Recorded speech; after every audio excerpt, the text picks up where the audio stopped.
right, here we go. Here we go. We back. We back. Uh, for another edition, another rendition. Hold on, let me get the music playing. Why the music not playing? There we go. We back and we live. So if you tapped in with us, we glad that you're here. I'm Mike Ferrier. I'm here with my amazing, illustrious co-host Nikki Kimsey. How you feeling today, Nikki? I feel all right, Mike. I need some more money though. Hey, don't we all? Don't we all? And if anybody want to donate to the Needy Negro Fund, we are accepting donations. Just drop a one in the comments if you donate to the Needy Negro Fund, and we will definitely follow up on that. But no, it's a lot of stuff going on. A lot of stuff happened this week. Um, we got a jam-packed show, and we're gonna start right here with Chicago public schools raising property taxes again. But the real story isn't even the $8, because apparently $8 is how much your tax bill is supposed to go up. So that's not even the real story. The real story is the system behind it and what this actually means for every homeowner, renter, and future buyer in the area. That's the real story. So, if you don't know what's going on, just to fill you in, CPS, that's Chicago Public Schools, they amended their fiscal year 2026 levy. That the levy is how much they're going to actually pull in from taxes, from property taxes specifically, at the end of December. They amended it. They found unused taxing capacity. That's so like Cook County. Oh, this is another area where we can tax them that we haven't fulfilled yet. It's like they're trying to max out every single penny that they can pull out of us. So they found unused taxing capacity after Cook County finalized the assessments. They amended their fiscal year budget, adding $25 million to the levy. So they had one value or one tax fiscal year budget. They came back with a $25 million extra levy that they came on there. And this is supposed to impact homeowners about $8 a year on a $250K home. So yes, the number is small, but I don't think the implications are small. So just to make it make sense, think of CPS like a bus driver with a speed limit. Sorry, not a bus driver, just a driver with a speed limit. They can only go to a certain tax increase each year. Cook County finished the math late, as they do. They do everything late. They get our taxes late. They do math late. They do research late. They pull up late. They leave late. But they finished the math late, and they said, well, actually, this road that we're driving on is a lot wider than we thought it was. So they realized, hey, we can legally go faster. And if they didn't hit the gas now, they're going to lose that lane forever. So here's the thing I have an issue with is this like a one-time thing, or is this some spending they want us to keep up with No, every year? No, that's another point. And that actually kind of raises the stakes of this whole situation, because this is the third school-related tax bump in the last 18 months. So this ain't a one-off. This is a pattern. It's a pattern of increases. And these small increases. I want to see their books. I want to see their books. Like 20. What are you doing with 25 million? And that's what I was we trying don't to even have 20. Yeah. We don't even have 25 million people in the city of Chicago. We don't. And here's the crazy thing. So they're blaming. So they have a cash shortage. They had a cash shortage the last year or so, and they're blaming that because the county delayed the money that they were supposed to get from the tax collections from the previous year. So the money that they were supposed to get got delayed, so they were at a tax deficit. Not a tax deficit, a budget deficit. But they still got the money. They got it late. So they still got it. Well, but the delay, this is what they're claiming, that the delay is costing them $220,000 a day in interest. Because of the delay, they had to go borrow money right? They had to go borrow money from some entity, probably some bank somewhere, and the interest on that money is costing them $220,000 a day. And on top of that, they're still facing CPS is still facing a $730 million gap.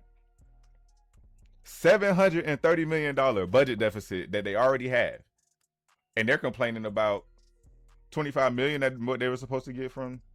I don't get it, man. I really don't understand. But the real impact is the tax pressure that this is applying on the city, not just the city of Chicago, but also the suburbs, and not just the south suburbs. Right, the south suburbs, northern suburbs, west suburbs, going all the way out to shit, probably Naperville. This could really impact, you know. Um, so Jesus, this isn't just about the $8.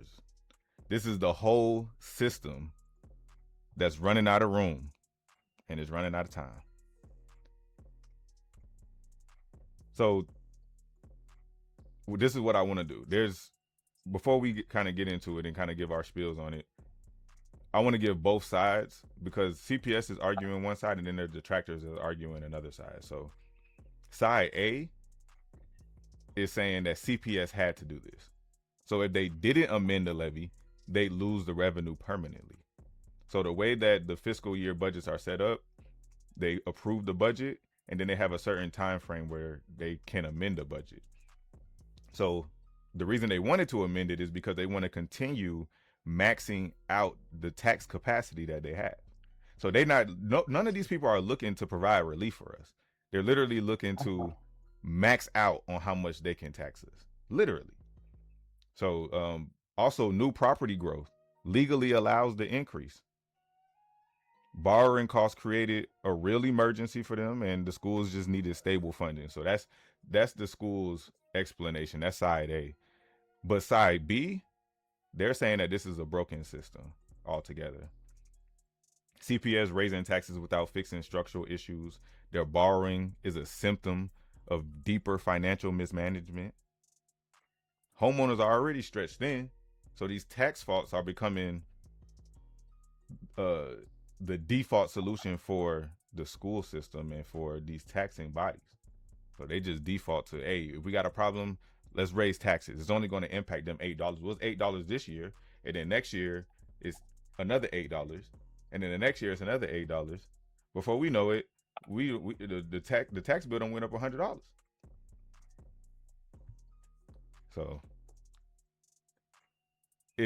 my question to you, Nikki, is, and anybody listening, is this responsible financial management, or is this a sign that CPS is just addicted to tax increases? Everybody's addicted to tax increases except for the taxpayers. Oh my God. We trying to find any way to just get a little bit. Half the time we're not even asking for taxes to go down. We just asking for them not to go up. Because once you finally adjust to the new tax, we're asking for them to go down now because they just too high now. Yeah. No, that's definitely been my spiel to everybody. Like, yo, we gotta appeal our taxes this fall. You know, like that's just, I think it's not even an option, because I don't even think we have a case if we didn't even file appeals. You know, if we just continue paying what we paying, and a small amount of people file their appeals and they win, and the masses of people are just paying what they owe or losing their house, they're not about to change anything. With everybody over here appeal their taxes, and we like, yo, this is unnecessary. We also got to start voting in the interest of people who are running to lower taxes. I'm not gonna lie. Yes. I don't know how this. I'm not gonna lie. I don't know how this free no property tax legislations that's going on in some of these red states. I don't know how that's gonna lay out. I don't know how it's gonna play out. But Illinois, we should do it because we support those states financially. But see, here's the thing. Just like we support those states, Cook County supports all of Illinois, right? Yes. So because of that, we get all in Cook County. We have majority leadership in the state as state representatives, right? So most of the issues that get passed is going to benefit Chicago. It's not going to benefit outside of Cook County, right? So everybody outside of Cook County, I don't know if you heard about this, but they're actively putting on their ballots. Hey, would you consider seceding from, or breaking from Cook County? It'll be a new Illinois. That's exactly what they want to do, and I'm just thinking like, how is that going to work for y'all? How y'all think this gonna play out? Let them. Y'all don't have no jobs there. There's no jobs. There's no economy. There's no industry. It's just poverty and a few rich people and racism. So, good luck. New Illinois will just be Alabama 2.0, or Indiana without Indianapolis. Oh, with the lowest test scores in the nation, the lowest healthcare in the nation. I was watching a documentary, and it was talking about how not everybody, but the masses of people in Indiana were just Southern white people. After all the Jim Crow and stuff, they just moved north to Indiana. That's why Indiana looked the way it looked, because that ain't nothing but Southern, Dixie flag waving KKK members. For real, that's all Indiana Isn't that where the KKK started? I don't know if it started in Tennessee. Yeah. It started in Tennessee. But they made their way there, and they still there. And people don't be thinking about that. I think people that's from the north that just spend a lot of time in Cook County, they don't think about that. But like, I'm like, nah. I think like, no, I'm good. Why don't you get your license in Indiana? For what? I don't even want to go into Indiana. I don't even want to go into Indiana, if I'm being honest. I don't even care if it's Gary, Hammond, right across the border. I don't care where it's at. Because you still got to get there and you got to get back. I seen Michael Jackson's house once and I'm good. All right, but when you look at the pattern, the borrowing, the long-term impact, do you see this as a necessary move for the school system? And what does this mean for affordability going forward? Yeah, that's my thing. What's this look like going forward? Like, do they find this and that we don't have to pay any more taxes because they just found some money? Or what I'm still not completely understanding. So they didn't find money. They found more opportunity to tax. Yeah. And so property growth went up more than property growth and new properties that were made, like new taxable properties, that it ended up being higher than they projected. So they projected one number, but it became a lot higher. The actual number was a lot higher. So they came back and was like, oh, we could actually make $25 million more by taxing it. But it's not higher taxes per individual. No, they raised the curtain of the threshold that they can tax. So there's a max that they can tax, and they weren't taxing the max. Now they maxed it out. So that's where the extra $8 a month for a $250,000 house comes in at. And that's estimated. I would bet that it's going to be localized for sure. Like, there's going to be communities on the south side that are not $250 that's getting taxed more than $8, and there's going to be communities on the north side that are well over $250 that aren't getting taxed to $8, not even the $8. So I don't like it. I don't like it at all. But audience, drop in the comments. Do you think CPS made the right call? How are taxes shaping your decisions about where you want to live? Is this going to guide you? Is this going to cause you to move out of the city and move into the suburbs where taxes are even more crazy? That would be dumb. This is why people move into Indiana. That's stupid too. That's all the way out of the way. Here's the thing about Indiana. There's only like one way in and one way out. And if a snowstorm hit, you're trapped. It's a wrap. So, no, good. All right, y'all. Well, whether you're in the city or the south suburbs, tax policy shapes affordability, and we'll keep breaking it down so that you can make smarter decisions. All right, y'all. If y'all need help with anything, make sure y'all drop it in comments. We'd be glad to help you. If we were wrong about anything, make sure you let us know that we were wrong. All right. Yeah, we're not egomaniacs Yeah. I can be at wrong. all. I can be wrong. I'm just the thing. This is just the fact of the matter is that I'm not that often wrong.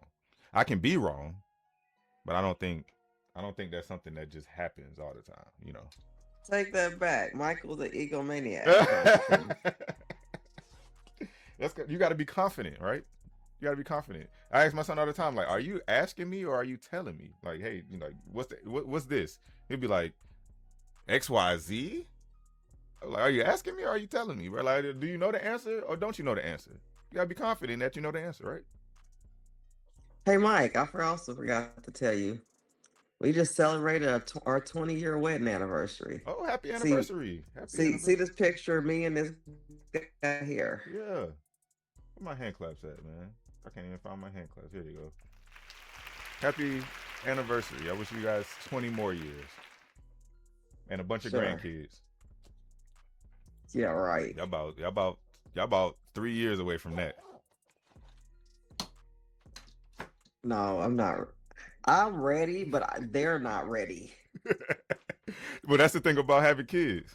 You don't never be ready. You Yeah, ain't they're gonna be a ready. mess. I'm still not ready, and I got a 9-year-old. My son don't even date. Not to you. All right, hey, what we got? So we getting into Nikki Unfiltered. This is where we do. The controversial former mayor of South Suburban Dalton is celebrating a new political victory, this time in Georgia. She won the Republican nomination for a seat on the Fulton County Board of Commissioners. Henyard ran unopposed. She now moves on to the general election into a district that is overwhelmingly Democratic. So she gonna lose. Hey, she thinks she Trump light. That's what she thinks she is. Them eyebrows are long. Oof. I just have a hard time with this. Like, these public officials be doing all of this wild stuff, or allegedly doing all this wild stuff, and none of them go to jail. So I just be like, are they actually doing it, or what's really going on? I don't know.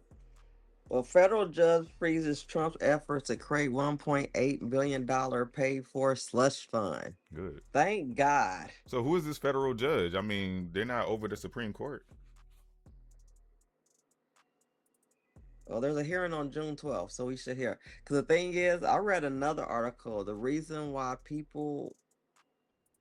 most Republicans are not on board with the slush fund is because it leads the path to Black people getting reparations.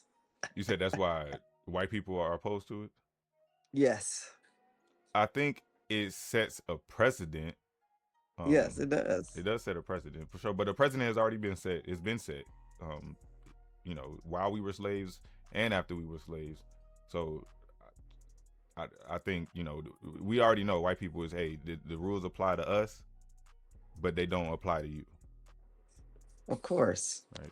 Okay, so things just got even worse for Donald Trump because now 2 more additional performers have dropped out of the America 250 concert that Trump is hosting in Washington, D.C. between these 2 dates. When I first talked about this earlier, it was only 3. Now the Commodores and Martina McBride have dropped out as well. Earlier, the Commodores dropped out in a statement saying that their music is their voice and they will not be associated with either political party, so they will not be performing at the concert. And Martina McBride actually put out a full statement saying, quote, "I would like to talk to you all and clear the air. I will not be performing at the Great American State Fair on June 25th. I was presented with an opportunity to perform at a nonpartisan event, but that turned out to be misleading. So they lied to her to get her there. I've spent my entire career singing songs about real people with real issues. I've been blessed with the opportunity to be a voice for those who have felt like they didn't have one. It greatly upsets me that any fan who has been moved by my music may now feel like I'm abandoning the meaning behind those songs. I assure you that is not the case." So for those keeping track, we're now down 5 performers. Over 50% has dropped out and maybe more to come.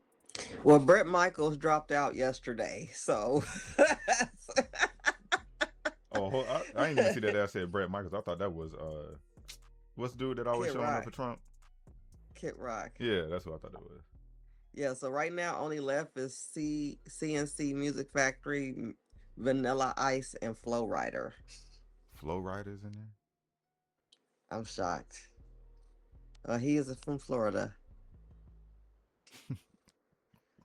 So the Knicks are in the NBA Finals. Congratulations to them. They win like 4-0. Yeah, they swept them. Nice little sweep. Yeah. So now Trump is saying he's going to attend the NBA Finals. Oh, Trump. Oh, so Trump. You think he's gonna get booed? Because New Yorkers are brutal. Yeah, but it's two sides of New York. The side of New York that love Trump. He probably get booed in the Garden. He probably won't even be on the floor. He'd be up in the booth though. Be up in the booth. So people won't even know he there for real. So let's check out the comments. Don't you love when I say that? Yeah, please don't come. We don't need that bad juju around us right now. Nixon 5. Nixon 5. He will attend once. The boos will be overwhelming. And he's too fragile to take it. Love it. Oh, shit. New York Knicks, y'all in trouble now. This fucks up all y'all energy for real. Oh, man. They said Dolan invited him. The Knicks are doomed. Yeah. Y'all tripping. That will be lit if the president attends the next game. That must be a bot. I need everyone to boo when he attends. Hold on. And then there's another video. So President Trump, the next game next week? No, I was invited to I was going to go on Wednesday, but they closed it out very quickly. And Jim Dolan's a great guy. He's, as you know, owns and in charge of Madison Square Garden. He's having a good year. Boy, what a team. They win all their games. They have some great players. I think I'll be going to one of the games. Yeah, I was invited by numerous people and Jim, and I think I'll be going. It's great to see it. President Trump, an election fraud, President Trump. The Knicks have really suffered for years. What's your prediction? They're doing right now. President Trump, Happening. President Trump, the next game. Dang, he just throw shade on the Knicks? Man, Trump don't care, man. That's totally uncalled for. Trump's accuser, E. Jane Carroll, is now reportedly facing a DOJ criminal probe after winning millions in court. So what did she accuse him of? Is that the one who said? That's the one that won all like $82 million for him sexual harassing her back in the 90s. Right. Let's stop calling it the DOJ, because that's not what it is anymore. Not at all. We're talking about weaponizing weaponizing the DOJ. What is this? What is that fun? What was that? I don't know. Like we're doing everything but taking care of Americans. Everything but anything but. You said that's gonna help who? Nah, we gotta go over here. Oh, she went 88 million. Oh man, she still ain't got her money. 0 collected. Damn. A young electrician teaches how exposure to trades can change the life of Black men. Master, I'm seeing hard hats. That's a problem for me. Why am I seeing team takeovers at Hyde Park and I'm not seeing anybody with a hard hat on? Why am I seeing more ski masks and I'm seeing hard hats? That's a problem for me. My first electrician job was a $2.5 million solar job. I worked on the Obama Library for a year and a half at 19 years old. Nice. I got into my electrician apprenticeship, the IBW Local 134 at 19 years old. I beat 2,300 people to get in and they only took 60 spots. Why am I going on job sites where everybody is making $150,000 a year and not seeing nobody that looks like me But I go to Walmart, I go to Amazon, I go to Target, and I see everybody that look like me. That's right. That's a problem, y'all. That you need to be exposed. Your level of exposure will always determine your level of success. You can't be able to feed your passion. That same young man who's in jail right now, who's looking at life in prison, is that same young man who could be looking at a 40-year career with 3 pensions, making over $150,000 a year. Young man, you could be an astronaut. Young man, you could be a lawyer. Young man, you could be an electrician. I need you to take that ski mask off. I need you to put that hard hat on. I need you to put that safety glasses on. I need you to put that vest on. I need you to go pick up that hammer. And I need you to go be an electrician, to go be great. I need you to go be undeniable, man. But that goes to show that not everybody is going to understand your vision. But if God is telling you to do it, it's got to be beyond other people's understanding. You just got to walk by faith and not by sight. Why am I seeing team takeovers at high? In the village of Hazelcrest. Wow. I mean, hey, shout out to him. I think his message is on point. His message is definitely on point. We definitely need more exposure, especially to the trades. I think that he's definitely blessed to touch the right people and, you know, get put in position to do the things that he's done. But what I can say is that there are a lot of black people in trades. So I don't want to get that misconstrued that black people not in trades. It's a lot of black people in trades. The problem is black trades don't get the contracts. Companies don't hire the black tradesmen, right? So that's why you see a lot of them out here freelancing. And on top of that, if you do join a company, they're going to hold you in a position. A lot of the times, I'm not going to say they're going to, but a lot of times we get held in a position. And a lot of us are scared to step out on our own for a lot of reasons, you know?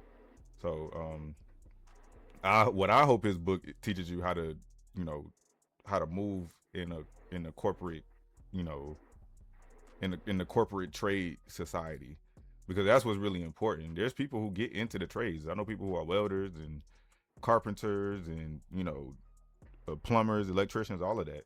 And a lot of them have transitioned out of the union work into freelance work. And as a freelancer, you're not getting those contracts, you know. A lot of them probably not paying no taxes either. So. Well, he was a part of that union too, so I think that the union had got that contract. Mm-hmm.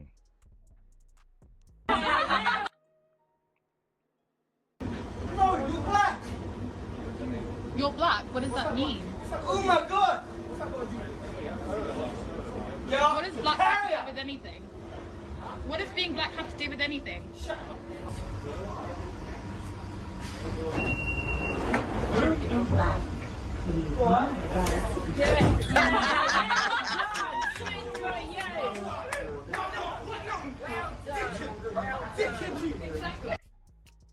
I like how people get hype after they snuff somebody.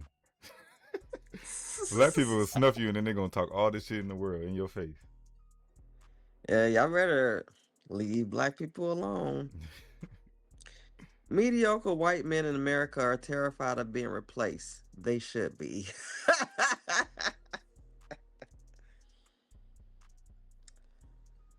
I'm not gonna read all of this. I think it's definitely it's true. It's definitely a uprising of, you know, white men trying to claim their flag or their dominance over whatever, and that's really part of the problem. If we talk about crime, we got to talk about these white people who be, you know, sexually assaulting women, sexually assaulting kids, serial killers, mass shooters, school shooters. This shit's crazy. Did you hear about how North Carolina is trying to pass a bill that if a woman gets an IUD, a man can kill her? Man can kill her? Yes, for getting an IUD. IUD that's the birth control, right? Yeah, and it's for 5 years. See, and that's part of the reason why I don't be wanting to live down there. I don't want to live in none of the Carolinas, none of the Virginias, Texas, Alabama, Florida, Mississippi, Arkansas. I don't want to live in none of that shit. Maybe Georgia, and only in the heavily blue areas, Atlanta, Savannah. I ain't going to Macon. Nope. So I mean, Florida's out the question. You know, all black people just migrate to Detroit, man. Let's go to Detroit. I'm thinking about it. Stop, I can't hear it. Oh, you going to went to the website. Oh yeah, you can't. Well, go to Choose Chicago on Instagram. They got the summertime budget friendly, what you and your family can do for a budget in Chicago. Enjoy what's it? What's this? Summertime shy. There you go, summertime shy. Hey, they Here got are the kayaking. 5 worst They got states free for kayaking retirees. this weekend. Financially speaking, of course. I ain't doing that. I'm Tyler. I'm a former financial advisor and portfolio manager. Now I make financial content for free, so you don't have to pay for it. Number 5, California. They tax your entire 401k withdrawal. 100 grand in distributions, 8,000 bucks straight to Sacramento. And if you own a home at the median price, which is now above 900,000 bucks, property tax is nearly 9 grand on top of that. Not to mention it's the only state to fully tax military retirement benefits. Dang. Okay. Number 4, New York. They give you a $40,000 exclusion for married couples. Sounds decent, but you remember that in New York, 40,000 bucks is about 12 Metro cards and a slice, and the other 60 grand gets taxed. Add on 8.25% sales tax, and if you live in the city, add an additional extra city income tax, because why not? Number 3, Jersey. Highest property tax in the country, with the average bill just hitting $10,000. But they do offer retirement income exclusion up to 100 grand. The only catch, total income has to stay below 150 grand. Nobody Cross in that New Jersey threshold by makes even $1 and say hello to 6,500 bucks of new taxes. Number 2, Connecticut. Property tax is 3rd highest nationally at $7,700 a year on a $400,000 home, but they are phasing in full retirement income exemption that hits 100% in 2026. They're the only state on this list actually getting better. They're not there yet, and I blame Greenwich. And number 1, Illinois. Yes, they exempt all retirement income. 0 state tax on your 401k. But property tax is 2nd highest nationally, and in Chicago, the sales tax is 10.25%. Not even Abe Froman, the sausage king of Chicago, could make that sustainable. If any of this is helpful, sign up for my free weekly newsletter by clicking the link in my bio, and each week I'll send you over another money playbook that actually works. How you feel about that? Man, he nailed Better. that. And I say all the time, I don't plan on retiring here. You know, I plan to just, you know, this gonna be where my come up. Then I'm gonna retire probably in Savannah or something like that. You know, go somewhere south where it's cheap, where it's slow. That's what I'm interested in, where it's slow, where it's quiet. I'm thinking about Virginia. Like close to the beach, Virginia Beach, or Yeah, cause I'm thinking Hampton's cool. it's at least it's a purple state. Yeah. They're not trying to take away my rights as a woman, even though I can't have kids anymore. It still get a little cold in Virginia, but not too cold. Yeah. Yeah. I'm okay with 4 seasons. Yeah. You get 4 seasons there for sure. Yeah, I'm okay with 4 seasons. It's just I think the cost of living. Yeah, no, I don't know the cost of living gonna be cheaper or not, but they didn't make this list. Nah, it's definitely cheaper than any of the states that he named here. I mean, New York, New Jersey. Well, these not areas, unless you are like rich already, you know, and that's really why they operate the way they do, because that's where all the rich people are. All them New England states, like, there is retirement communities for rich people, but like just regular people that's trying to retire, this is not it, yo. That's why you see everybody going to Florida. Everybody was going to Vegas. I think that stopped. Or maybe it's too many retired people in Vegas right now. No tourists, just retirees. Yeah, my uncle was there. Yeah, I know a lot of people have gone to, well, at least like Nevada, that area. So He was retired Air Force, and he always lived somewhere near Air Force Base. And he said one of those states, you know, a lot of people who are retired, they stay near the Army base or the military base, because they still had a military ID. They go in there, they shop tax free. You know, they get all the perks on the military base still. So for sure. Hey, brother, if enemy more than mothers, just know that today's a number and life might be filled with trouble. Killer Mike co-launches rent-to-own housing program to expand Atlanta home ownership. Everybody mad at Killer Mike right now. Yeah, because he's Trumpish. He be flip-flopping. They call him opportunist. Killer Mike and the real estate development firm Bridge Tower have teamed up to launch build to own real estate. Ownership or rent to own housing program. The initiative helps first time homebuyers in Metro Atlanta build generational wealth through home ownership. Hey, shout out to Killer Mike. Res- yeah. Residents will be able to temporarily lease new construction homes developed by Bridge Tower with a defined option provided to purchase the properties later.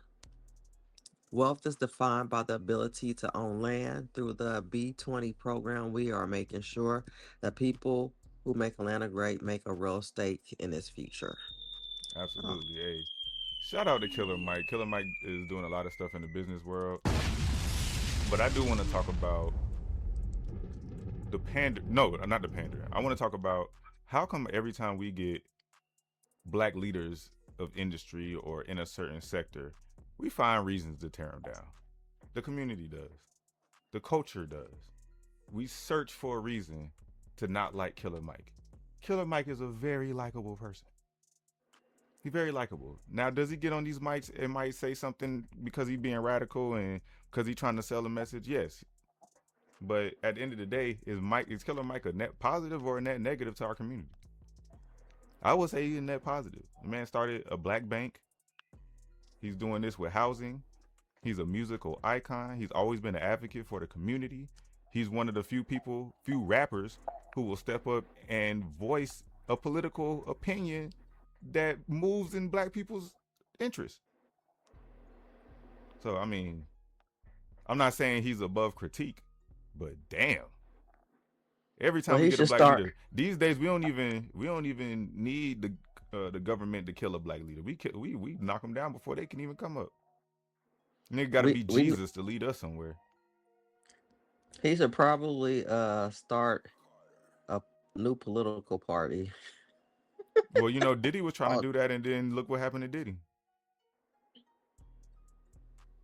So. True. Above everything else that he was doing, but he been doing that since the 90s. Why now?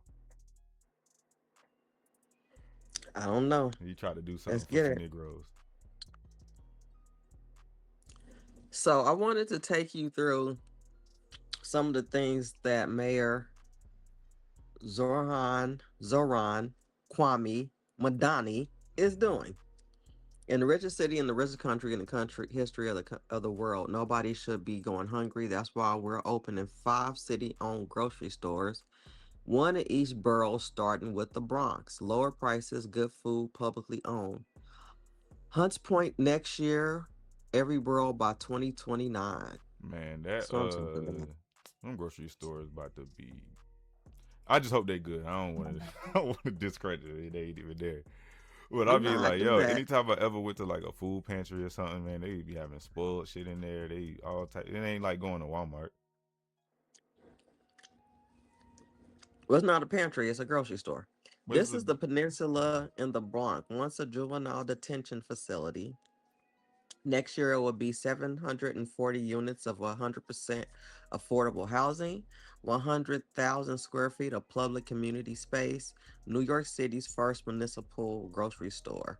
See, they're turning something, the eyesore right now, into something that makes sense. How about that?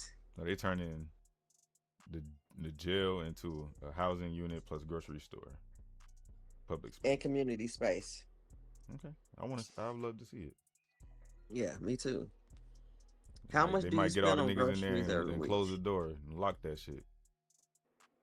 What is a municipal grocery store? Every New Yorker deserves affordable, high-quality grocery. This is a generational investment in food access, good jobs, and a new model for government that delivers affordable at scale. If the pilot works, we expand. Why start in the Bronx? The Bronx have endured decades of neglect and disinvestment. In Hunts Point, over half of the households are on public assistance, and 77% of the surrounding residents can't afford basic needs. He's doing the thing, Mike. No, I love He's that. doing the thing. I love that. And Chicago is kind of following behind on some of those initiatives too. On a lower scale for sure. And Chicago also has the universal basic income along with these greater Chicago food pantries that are all over the place. So I definitely I love anything that's actually, you know, helping people who are in need. So shout out to that. I love when Right. So government here, actually working for the people. That's what I like to see. yes. So here is, see, now these are the type of police officers we need in our community. A struggling grandmother was caught stealing 5 eggs to feed her hungry family. She only had $1.25 and was short by 50 cents. Instead of arresting her, the police officers bought her the eggs and later returned with 2 truckloads of groceries. That's public service. Yes, Instead of taking that single mother and sending her to jail for 50 cents worth of eggs, like, actually, can we actually help them? Y'all got these big ass budgets, but can't help nobody. I never understood why police officers don't at minimum have like a jack or, you know, a flashlight or something to help you if you stuck on the side of the road. You call a police officer, they can't do shit for you. No, you can't. No, and they'll tell you that's not what they're there for. But here's the thing. I think police officers should be doing community service. Protect and serve. Yes, they should be doing community service. Yeah, you should be knowing the community that you work in. Yeah, and I'm not just talking about showing up at the back to school rally and letting them see the truck. Like be around, man. Be around. We should know I should know the police officers' names and mark them. You know what I'm saying? It's only a couple of y'all. It's not like it's 100,000 of y'all. Is that black lady still there? Not that I know of. I seen. Is she like a younger black lady? No, she's a little bit older than us. No, I don't think so. Yes, because she was always she was everywhere. She had the gray hair with the dreads. No. No. Okay. Yeah. No. It's a black lady that's animal control. I bump into her too much. My dog be because your dog. All right. The first black-owned non-for-profit trade school launches in Calumet Park. That's Back fire. to the trades. That's fire.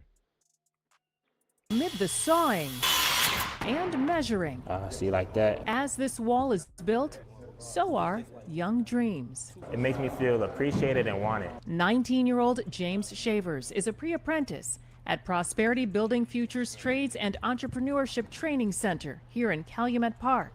The high school grad who lives in Madison says for a year and 2 months he tried getting into trade schools for construction, carpentry, plumbing, and to become an electrician. I've been applying to them multiple times, never got called back, waitlisted, and as soon as I reached out to this program, I got within less than a week. And you have a full scholarship? Yes, everything is paid for. The nonprofit center is funded through state grants. Qualifying students can have their courses fully paid through scholarships. Inside this center, students aren't just learning a trade. They're being given a pathway to stability and purpose. Right here, I'm learning a career and I'm learning a job. Like, this is something that not everybody knows how to do. This is something that will always be needed. Students are taught by licensed union instructors like Rashawn Walker. Walker works for a state contractor, building bridges, and is also a college instructor. I can share what I've learned with some of these kids. I can teach them the path, which is something that I lacked as I was coming up as a youngster in the South Side. Husband and wife Stephanie and Michael Bennison are the visionaries behind the nonprofit program, which they say is the first black-owned pre-apprenticeship trades training center in the South Suburbs. I'm from the South Suburbs, so I had to go from Blue Island, Illinois to Elk Grove Village for 2 months for my pre-apprenticeship. It just opens up the possibility for, kids on this side of the Chicagoland area. Once they learn the pathway to stability, basic trades of electrical, HVAC, carpentry, they can go online. If you go on Indeed right now, you'll see maintenance technicians making $30 an hour. The center provides nationally accredited training and connections to major unions, creating a direct pipeline into high-paying careers. So we want to focus on giving you short-term certifications that can lead to lucrative family-sustaining wages. And with the goal of giving these young people a new measure of success. In Calumet Park, Suzanne Lemonnier, basic trades of electrical, HVAC, carpentry, they can go online. If you Man, go on support Indeed right that now, school, you'll see. everybody. Support that vision. Nah, for sure. That's for sure. what we I think need. I took a class like that. Yeah, I That know. was state. It was state funded. We had a class. Everything was paid for. We were in a building just like that, doing the same thing. They gave us hard hats. They gave us, vests. They gave us boots, hammers, the whole nine. We learned how to frame a house, roof, everything. The only thing with this is not the training, is then the job placement after, the apprenticeship programs after, because you can get the training, that's cool, but now when I actually need some work, I don't know what the market looks like now, but then this was before COVID. Then nobody either didn't want to hire the people from this class, from this program. Maybe the program wasn't that credible, or nobody was just hiring in general. Like, we took a carpentry class and they were trying to get us in pipe fitting. You know what I'm saying? We didn't learn. I didn't come here to learn how to pipe fit, and no, that's not what I was looking for. And I'm not a welder, so I'm not looking for no welding position. So what I really hope is that the job placement part is real and is followed up on. Looking back on the class that I took, it was a hustle. So the two guys who operated the class, it was the guy who had the building that was big enough to hold the class, and then it was the guy who was instructing the class. And when I look back on it, it was a hustle for them. None of us from that class, and I keep up with some of them still, none of them got a job in any area of any trade after the fact. And a lot of them put their life on hold. Like, I was selling real estate in the meantime, but a lot of them put their life on hold. They because you had to show up to this class 3-4 days a week. So I just hope the follow through is there, and I just, because the state, them grants, they give you good money, and what we know about grants and how money gets allocated, majority of the money goes to pay staff. Majority of the money don't go into helping these students in the program. These teachers not teaching for free, and they're not teaching for cheap. And the person who's housing this who owns the building, he need his off the top too. I'm not saying they're scamming, but Cook County is the land of scams. All right. So in our journey of education today, University of North Texas at Dallas introduces free tuition program for Texas students pursuing bachelor degree, support families earning $100,000 or less. Oh, that's fire. University of Chicago is doing that too, starting in 2027. It's free tuition for any family that's under $250,000. Oh, that's it right here. My bad. 10 steps ahead of me. Okay. But got to know, this is my last post. So shout out to them for making education affordable. For sure. I was like, man, I might continue my education at University of Chicago. I gotta do it before I make $250,000 though. You said that was your last post? Huh? You said that was your last post? Yeah, oh, that's my last one. You did say you didn't organize them this week. Well, we did it. This was another great rendition. Next week, unless something just amazing or something really crazy pops up, we're going to be talking about living in the city of Chicago versus the suburbs. Which one is better? On the surface, it looks like Chicago might be the more expensive month to month, while the suburbs are more affordable long term, especially for homeowners. But we will get into that. We'll get into that next week. Nikki looking like, nah, I don't agree with that. I don't know about that. But yeah, we'll get into that next week. Y'all make sure y'all circle back to us. And Nikki, tell them where they can find you at. Nikki.realtor_acre on Instagram, and Nikki Got Houses Kimsey on Facebook. All right, you already know we both realtors, so real estate professionals. So if you looking to buy, sell, you looking to invest, or you need some real estate advice, make sure you tap in with us. We'll be glad to help you. Or if you know anybody who's in the market or looking to get in the market, we'll be glad to help you and help them. If you're looking to get your real estate license, I got summer classes coming up. All right, South Suburban. Go to South Suburban, go to adult education, and fill this class. Go and sign up for this class. We can fill the class up. You know. What else do I got? I got a 45-hour post-licensing class that you can go sign up for. Any new agent. This is also at South Suburban, so make sure you tap into that class. You have to have those 45 hours to renew your license. You still got about a year and a half to get it done. So, and I saw a stat that said this renewal, because we just finished up renewals for this cycle, and 90% of agents in our area renewed their license. So that's a good sign, I think. I feel like that number is usually a little bit lower. I thought 90% sounded good. I thought that sounded promising, especially with how high the realtor turnover rate is. So let us know if y'all. Let me know if you want to get your license. If you have any questions about it, leave a comment or hit us in the DMs. Other than that, y'all, we'll be back next week, same time. Well, a little bit earlier next time, maybe about 10:30 ish, same place. All right, we are gone. So I have a client